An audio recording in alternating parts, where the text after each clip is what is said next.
(2023년 12월 6일입니다) 수요일이 되겠습니다. 오늘 윤석열 대통령이 신임 방통위원장 김홍일 씨를 지금 권익위원장을 맡고 있는데 이분을 오늘 발표하기로 했습니다. 여권 핵심이 방송 개혁을 하루가 급하기 때문에 이걸 빨리 임명을 하는 것이다 라고 이렇게 표현하고 있습니다. 윤 대통령이 특수통 검사 출신의 김홍일 국민권익위원장, 그분을 신임 방통위원장 후보자의 공식 지명할 방침인 것으로 확인됐습니다. 더불어민주당 탄핵 추진으로 자진 사퇴해서 1일 면직안이 제거된 이동관 전 방통위원장의 후임 후보자로 김 위원장을 지명하면서 방송정책 추진에 속도를 내겠다는 뜻으로도 풀이됩니다. 동아일보 보도에 따르면 윤 대통령이 이상인 현 방통위 부위원장과 김 위원장을 두고 고심고심하다가 김 위원장을 6일 지명하기로 가닥을 잡았다는 것입니다. 방송개혁 추진 또 정책 공백을 막기 위해서 지명을 늦출 이유가 하나도 없다, 이렇게 생각하고 있습니다. 다른 또 핵심 관계자는 김 위원장이 검찰 출신이라는 지적이 있지만 이 부위원장이 고사를 한 상황이기 때문에 이렇게 김홍일 권익위원장으로 이렇게 낙점을 했다. 이분이 권익위원장에서 나와서 방통위원장을 맡아야 된다라는 상황 인식에 따른 겁니다. 어려운 성장 배경 속에서 자수성가를 했다는 이 김 위원장의 성장 스토리를 알게 되면은 여론도 달라질 것이다 라고 이렇게 말합니다. 아니, 방통위원장이 검찰 출신이면 어떻고 언론인 출신이면 어떻습니까? 오히려 방통위원장의 가장 핵심이었던 이동관 위원장이 저렇게 정말 탄핵이라는 이런 걸로 들어가는 이런 상황에서 그냥 급거 사의를 표명한 것은 자기 헌신을 통한 겁니다.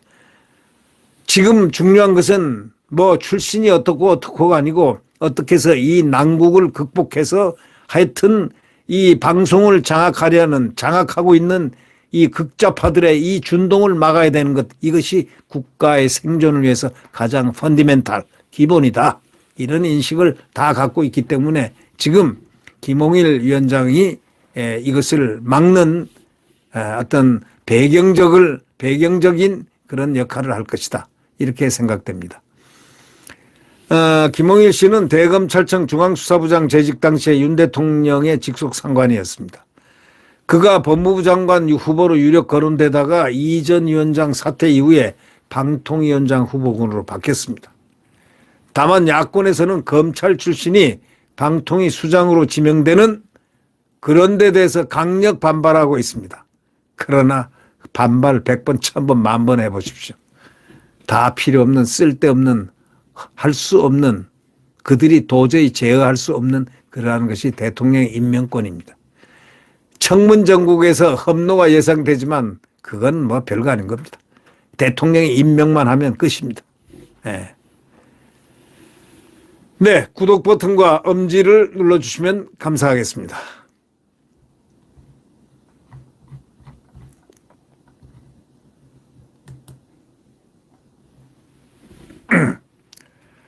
참고로 이 총선 선거구가 말이죠, 서울 노원이 3개였는데 지금 2개로 줄고 전라북도가 1석을 또 줄여야 한다고 그렇게 중앙선거관리위원회 산하 국회의원 선거구 획정위원회가 내년 4월 총선에 적용을 하겠다는 뜻을 밝혔습니다.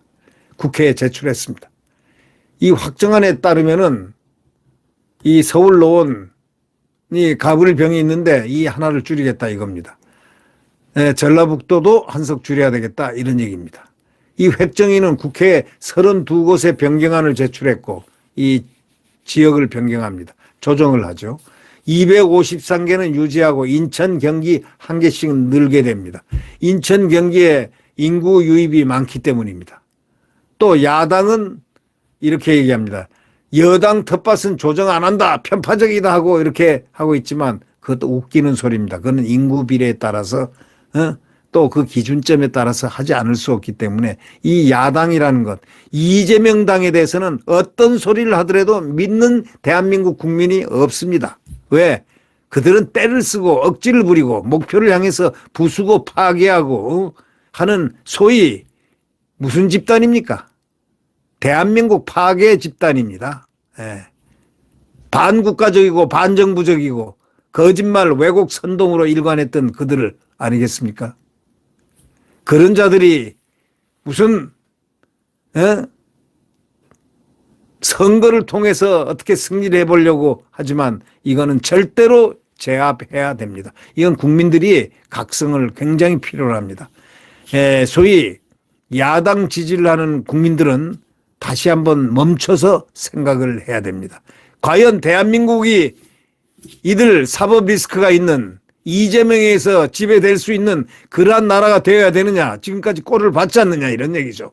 지금까지 그들이 하는 행태를 받지 않느냐, 그 행태는 바로 뭡니까? 국가 파괴적인 행태다. 정부 파괴적이고 국가 파괴적인 행태. 이것을 용납해서는 이게 바로 민생과 직결되어 있는 거다. 국가 파괴를 하는 그 간접적인 그 무서운 파괴력이 결국은 정부 파괴를 하는 바로 그 파괴력으로 통하고 그 파괴를 통하는 그 힘이 바로 민생을 좀먹는 것이 바로 민생을 지금 좀먹는 그 주체가 누구냐? 바로 이재명입니다. 이재명과 그의 일당들 국가를 불안정 속으로 몰아넣으려는 그러한 극좌파들의 행태입니다. 이것을 국민들이 각성하고 이들을 반드시 제어 통제하고 투표를 200석 이상을 국민의 힘에 몰아주지 않으면 안 된다. 이런 신념을 갖습니다. 만약에 비례위성정당으로 할 경우는 자유자 붙은 당을 비례위성정당을 하면 되는 겁니다. 네, 여러분 구독 버튼과 엄지를 눌러주시면 감사하겠습니다.